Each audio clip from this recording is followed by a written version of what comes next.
This is a rare Ethiopian Orthodox Bible manuscript, handwritten in Ethiopia's sacred liturgical language. It's 52 leaves, 102 pages, carefully preserved and written by the scribes who devoted their very lives to this work. The origin of actually the Black Jews is in Ethiopia. They actually have one of the most complete Bibles that exists, and they have the full book of Enoch in the Ethiopian Bible. A recent discovery within the ancient Ethiopian Bible has revealed a striking detail about the resurrection of Jesus, one that appears in no other gospel.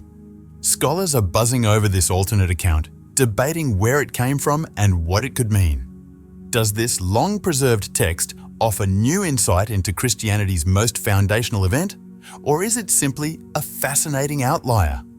Join us as we explore a hidden story beyond the Western Bible. The Easter story itself is familiar to millions. After Jesus' death, his followers arrived at the tomb on Sunday morning to find it empty. The massive stone sealing the entrance had been rolled away. In the days that followed, Jesus appeared to his disciples multiple times, meeting them in an upper room, walking alongside them on the road to Emmaus, and standing with them along the quiet shores of the Sea of Galilee. Before ascending into heaven, he shared a final message, urging them to continue his mission. His ascension was a moment of wonder and profound awe. This account, as told in the four Gospels of the Western Bible, Matthew, Mark, Luke, and John, has shaped the faith of billions around the world. These texts are regarded as the foundation of Christian belief, forming the core of its theology and tradition. But what if those four Gospels are only a condensed version of a much larger story? What if the full depth of Jesus' teachings, preserved in greater detail, exists in a single ancient source that the world has largely overlooked? That source may lie in Ethiopia. Ethiopia is home to the Tewahedo Orthodox Church, widely regarded as one of the oldest continuous Christian communities on earth. For countless generations, this church has faithfully practiced and protected its traditions. Nestled among rugged mountains and vast deserts, the region remained beyond the complete control of the Roman Empire. Because of this isolation, Ethiopian Christianity developed on its own, untouched by many of the influences that shaped Western Christianity. Most Christians in the West are familiar with either the 66 books of the Protestant Bible or the 73 books of the Catholic Bible. The Ethiopian Bible, however, contains 81 books, a striking difference from Western tradition. These additional texts have long been considered sacred by Ethiopian believers. For many years, Western scholars dismissed these writings, labeling them as folklore or legend. The stories seemed strange and unfamiliar, written in Ge'ez, an ancient language known by only a small group of scholars. As a result, the texts were often overlooked or ignored outside Ethiopia. What many failed to recognize is that Ethiopian Christianity did not grow out of the Roman Church. It followed its own path from the very beginning. In some ways, it may have remained closer to the original spirit and foundations of early Christianity. Archaeologists have uncovered ancient Ethiopian Gospel manuscripts, including the famous Garima Gospels. Carbon dating has confirmed that these texts date back to the 4th century, centuries before the Council of Nicaea, when Roman authorities formalized Christianity in the Western world. These Ethiopian manuscripts do not introduce invented stories or new legends. Instead, they preserve an early form of Christianity that existed before Roman influence reshaped the faith as it is commonly known today. Within the Ethiopian Bible are texts that were later lost or deliberately removed from Western tradition. One of the most notable examples is the Book of Enoch. Although it is referenced in the New Testament, it was eventually excluded by Roman church leaders. The book tells a dark and unsettling story that troubled early religious authorities. It describes celestial beings known as the Watchers who descended to earth and formed relationships with human women. Their offspring, the Nephilim, were powerful and fearsome beings. These fallen angels also shared forbidden knowledge with humanity, including the making of weapons, cosmetics, and occult practices. The narrative is mysterious, chaotic, and deeply unsettling, Because this story conflicted with the Roman Church's preferred image of order, peace, and control, it was left out of the Western Bible. Ethiopia, however, preserved it and passed it down through generations. The Ethiopian Bible also includes the Book of Jubilees, sometimes called Lesser Genesis. According to this text, Moses received divine revelations on a sacred mountain. Jubilees retells the events of Genesis, adding new details and restructuring the timeline. It introduces a solar calendar that directly contradicts the calendar adopted by the Roman Church, an inconsistency that would have challenged efforts by Western authorities to enforce a unified system of dates, festivals, and religious observances. Language plays a crucial role in this tradition. These Ethiopian texts were written in Ge'ez, an ancient Semitic language. This is significant because Jesus spoke Aramaic, which is also Semitic. In contrast, the Western Gospels were written in Greek, the language of the Roman Empire. This difference suggests that Ethiopian scriptures may preserve teachings closer to Jesus' original words, less filtered through Greek philosophy and Roman cultural influence. In total, the Ethiopian Bible contains 15 additional books that raise difficult and thought-provoking questions. Together, these texts offer an alternative window into early Christianity, one that stands apart from the version shaped by powerful institutions in Rome. Ethiopia's dedication to preserving its ancient faith has allowed these traditions to survive largely unchanged, setting it apart from many other Christian traditions that evolved over time. And this leads us to the greatest mystery of all. If the Ethiopian Bible is older, more complete, and less shaped by political influence, what does it reveal about the most defining moment in Christian faith? What does it say about the 40 days between the resurrection and the ascension? What did Jesus truly say during those final days when he walked the earth once more? What message did he leave behind, and why was the rest of the world never told? Stay with us as we uncover the answers. In the Western Gospels, the period after the resurrection passes quickly. Jesus appears only a handful of times, sharing a meal, offering blessings, and then ascending into heaven. The story moves rapidly toward its conclusion. The Ethiopian Bible tells a very different story. In these texts, the time after the resurrection is longer, deeper, and far more important. It becomes the heart of the narrative. Instead of briefly appearing and vanishing, Jesus remains present among his followers. He walks with them, speaks with them, and teaches them directly. Over the course of 40 days, Jesus delivers teachings with clarity, authority, and purpose. These moments are preserved in a text known as the Book of the Covenant, or Mashafa Kidain. Here, Jesus is not portrayed merely as a gentle teacher, but as a divine king, speaking with power and urgency, delivering a final and profound message to his closest disciples. His words and presence were powerful, filled with warnings and revelations about the soul, darkness, and a looming corruption within the church. He instructed his disciples to guard these teachings carefully, and for centuries they remained hidden in the stone monasteries of a land that had resisted imperial control. This farewell was no ordinary goodbye. It was a profound 40-day lesson revealing truths that could reshape understanding across generations. Buried within the Ethiopian scriptures lies a transformative text that challenges conventional beliefs. Ethiopian clergy affirm that the Mishafi Kedan stands as a testament to these teachings, portraying Jesus as a figure of immense authority and influence.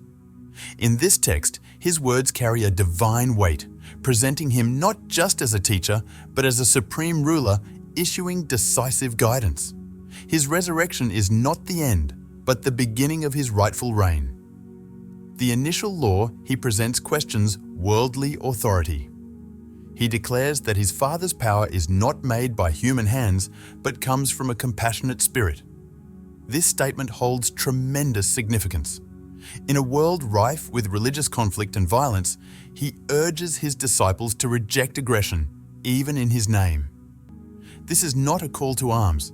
It is a call to tenderness, compassion, and peace from one who has already conquered death.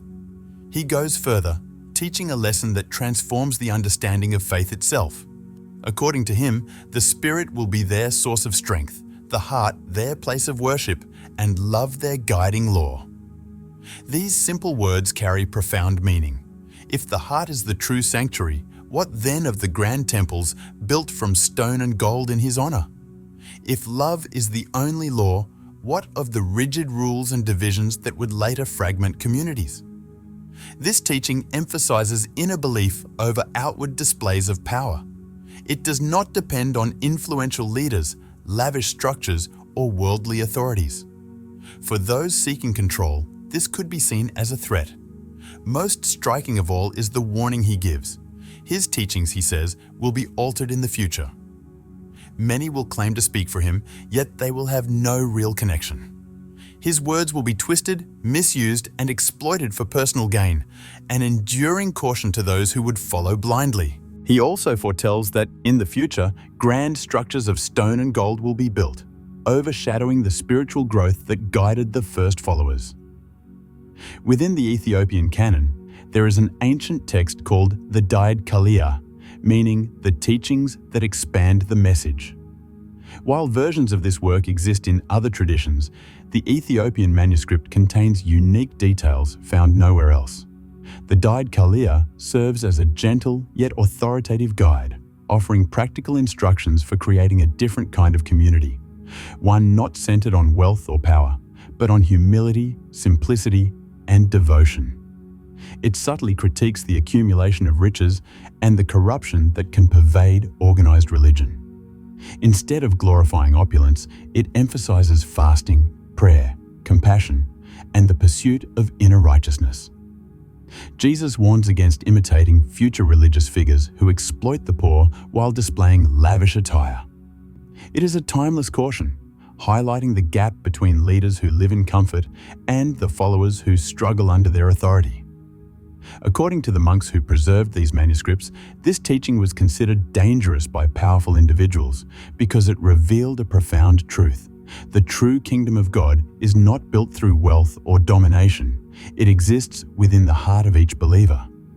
In the dynasty, Jesus instructs his disciples to go into the world with a different purpose, not to seek power or prestige. He encourages them to build close-knit communities based on love, sharing, and collective decision-making.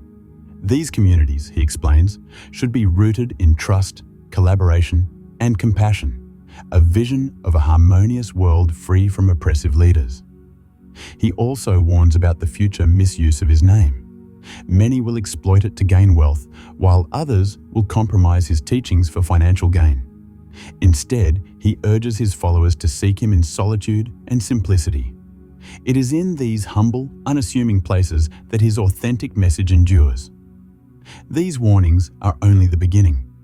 Beyond them lie deeper mysteries, teachings about life, death, and the soul, designed to prepare his followers for a much larger spiritual reality.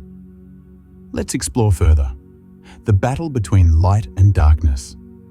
The teachings preserved in ancient Ethiopian texts after the resurrection go far beyond simple advice or gentle warnings.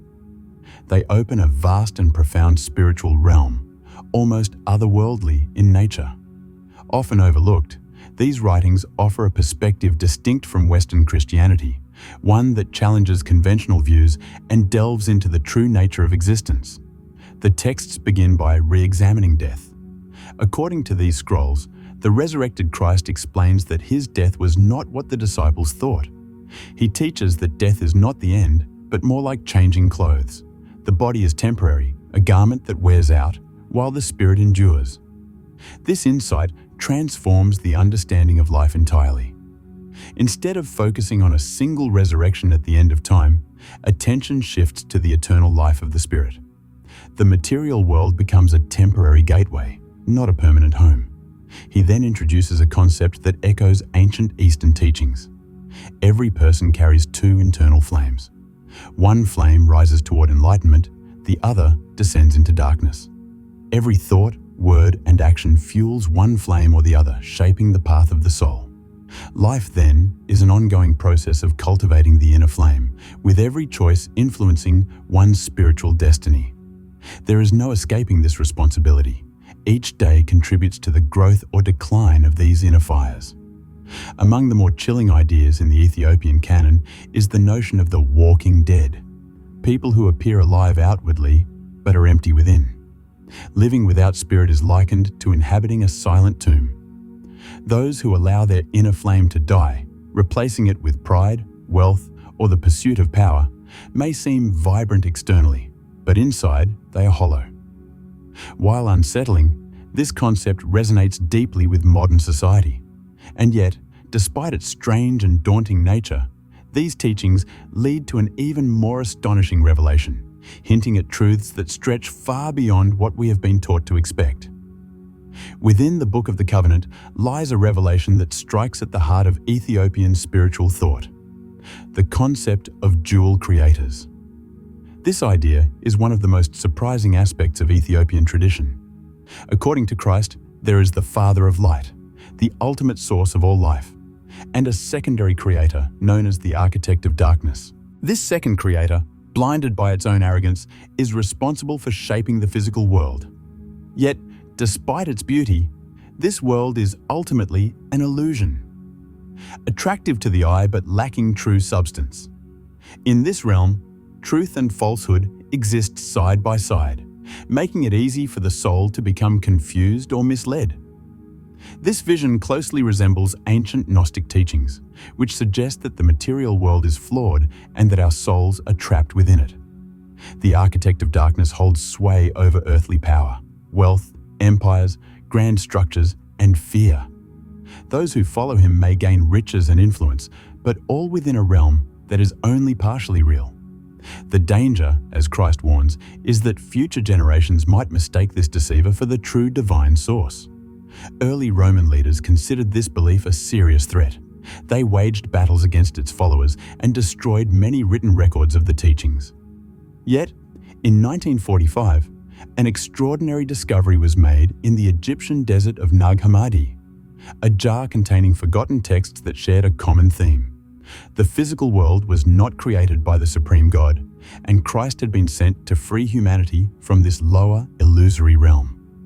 This idea had long been condemned as heresy, yet it quietly survived within the Ethiopian canon, preserved across generations. In this version of the story, Christ's mission is redefined. He enters the illusory world not just to redeem it, but to awaken it.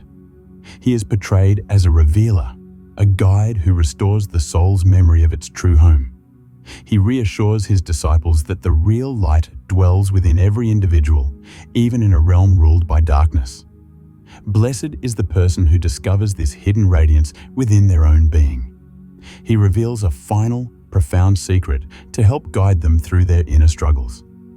In a text known as the Heavenly Scrolls, he describes how every person is accompanied by two unseen beings, a guardian angel and a deceiver.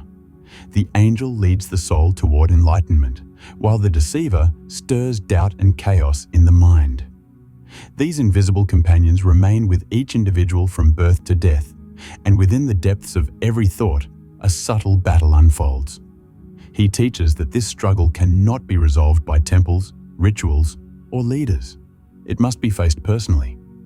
The conflict between light and darkness exists within oneself, and only a conscious, aware mind can choose the right path. Those who recognize and nurture the inner light within themselves are able to rise above the illusions created by deceptive forces. But there is yet another astonishing revelation preserved in the Ethiopian Bible. Ethiopia has long fascinated scholars and explorers with its wealth of ancient mysteries. The 81-book canon, with its warnings against influential churches and its teachings about dual creators, already challenges Western assumptions. Yet the Ethiopians safeguarded yet another text, the Gospel of Peace. This gospel is rare, controversial, and seldom discussed. Scholars describe it as containing a bold and suppressed message hidden for centuries. The reason is striking.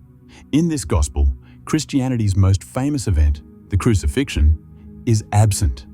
According to this manuscript, Jesus does not die on the cross. Instead, after the betrayal, he quietly leaves Jerusalem, retreating to the wilderness, following in the footsteps of ancient prophets who sought solitude and enlightenment away from worldly distractions. During these years, he continues teaching, not through dramatic resurrection, but by living a life of harmony and balance.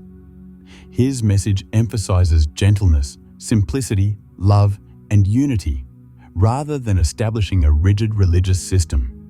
He speaks of the earth as a nurturing mother and God as a caring father.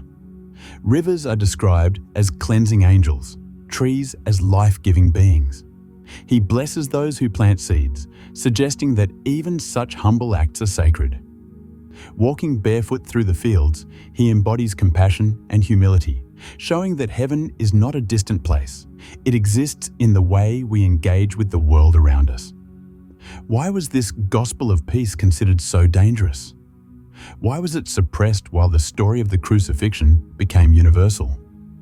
The answer lies in history.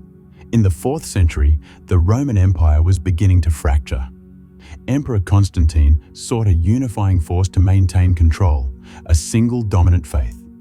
A teaching that celebrated the heart as the ultimate sanctuary, love as the supreme law, and nature as a reflection of the divine, encouraged independent thought rather than dependence on religious leaders, institutions, or rulers. Such a message could not serve the goals of a centralized empire, and so it was hidden. A story focused on a suffering or dying hero is particularly effective at asserting authority. It suggests that redemption depends entirely on faith in a single sacrificial act. Stories like this naturally require oversight, an organized institution to guide people, instruct them on the path to salvation, and enforce rules. They demand structure, regulations, and leaders in positions of power. This is why the narrative of the crucified Jesus was chosen. It fit perfectly with the needs of a dominant institution. Over time, the vibrant, living Jesus of earlier accounts was transformed into a figure defined by his suffering and death. But if he was not actually crucified, what happened to him? This is where speculation begins. Some ancient texts from various cultures suggest that someone else may have taken his place. One theory proposes that Simon of Cyrene, the man who helped carry the cross, was substituted at the last moment, and it was Simon who was crucified while Jesus slipped away unnoticed. If Jesus did escape, where might he have gone? Some accounts suggest he traveled east, to countries such as India or Tibet, seeking wisdom from other spiritual teachers before returning to continue his work. Others consider a simpler explanation. If a descendant of David needed safety, where could he turn? Would he flee to Rome, the very empire that pursued him? Or would he seek refuge in a land steeped in ancestral legend, a place strong enough to resist Rome's might? This brings us back to Ethiopia, a land with a deep history of sheltering ancient faith and preserving mysteries that the wider world has long overlooked. Some believe that Jesus traveled to Ethiopia. According to this view, his most authentic teachings were preserved there, far from the empire that was reshaping his story. While Rome built a religion centered on his crucifixion, Ethiopia focused on his living presence. The monks there call him Yeshua, the one who heals. They insist that his mission was not to sacrifice himself for humanity, but to awaken it, to reveal a truth the world was not yet ready to receive. Why Ethiopia? Why was this land chosen to protect secrets that challenged the dominant narrative for centuries? This was no accident. The significance of Ethiopia runs deep. Its people regard their land not just as sacred, but as the holiest of all lands. Their spiritual roots stretch back over 1,000 years before Jesus, all the way to the era of King Solomon, giving them a direct connection to the divine that predates even the apostles. According to Ethiopian tradition, the Queen of Sheba, known locally as Makeda, traveled from Africa to Jerusalem, not only for political reasons, but to form a profound spiritual bond with Solomon. Their union gave birth to Menelik I, who would establish Ethiopia's royal Solomonic dynasty. When Menelik reached adulthood, he journeyed to meet his father, returning to Ethiopia with a powerful and sacred item, the Ark of the Covenant. As the story goes, Either Menelik or a member of his party secretly brought the ark from the temple in Jerusalem to Ethiopia, where it has been kept for centuries. Today, it is said to reside in a modest church in Aksum, guarded by a single monk who has dedicated his life entirely to its protection. His sole purpose is to safeguard this revered relic for as long as he lives. This is no tale designed to attract tourists. It is a core part of Ethiopian religious identity. If true, Ethiopia is more than a Christian nation. It becomes, in their eyes, the real Israel. While Rome worshipped many gods, Ethiopia positioned itself as the keeper of God's covenant, the guardian of a sacred object capable of influencing the course of humanity. But what makes the Ark so important? Some see it simply as a container for the Ten Commandments. Others, however, believe it possesses far greater and far more terrifying power. Scripture suggests that the Ark can devastate armies, destroy cities, eliminate people instantly, and even serve as a bridge between heaven and earth. Now, let's follow these paths and discover where they lead. Some believe the Ark of the Covenant was more than a sacred relic. It was a powerful tool, a lost invention from ancient times. If this is true, Ethiopia has safeguarded this authority for nearly 3,000 years. This brings us to an extraordinary observation. Ethiopia is one of the few African nations to resist colonization successfully. While European powers seized lands and subjugated populations, Ethiopia remained independent. In the late 1800s, they defeated the Italian army at the Battle of Adwa. Many credit their victory to courage, strength, and clever strategy. But some speculate there may have been a form of divine protection guarding both the nation and the Ark. The story becomes even more fascinating when we consider the Solomonic dynasty, established by Menelik I, which ruled Ethiopia for nearly 3 millennia. This dynasty holds the record for the longest unbroken line of monarchs in the world and claimed direct descent from King Solomon and the tribe of Judah. Some traditions even connect Jesus to this lineage. As a result, the Ethiopian royal family saw themselves not as outsiders, but as custodians of Christianity's oldest and most sacred secrets. Could it be that the Christianity practiced globally today is not the original form? Perhaps the version promoted by Rome was tailored to serve authority and governance. Meanwhile, the true teachings may have been quietly preserved in the mountains and monasteries of Ethiopia, untouched by rulers or councils. These ideas are not mere speculation, they are supported by evidence. The Ethiopian canon contains 81 books, including the ancient Garima Gospels, which predate all Western scriptures. The Ark is believed to reside in Aksum, guarded by devoted monks. On Lake Tana, monks continue to study scrolls written a millennium ago. When asked why they preserve these texts, one monk explained, they remain relevant even today. Only now are scholars beginning to grasp the full significance of these ancient traditions. They are uncovering a startling possibility. The Christianity widely known today may have been altered by Rome to suit imperial interests. In contrast, Ethiopia has quietly safeguarded a purer, more authentic form of the faith, one that traces back to its origins and remains largely free from external influence. The Book of the Covenant preserved in Ethiopia contains a prophecy about the end times. According to this vision, the lost words will resurface, and the Spirit will be revived from the hidden corners of Ethiopia. It concludes with a message attributed to Jesus, not about a physical return, but about a return to authenticity. Perhaps the true resurrection is not a figure appearing in the sky, but the emergence of a long-hidden truth after centuries of concealment.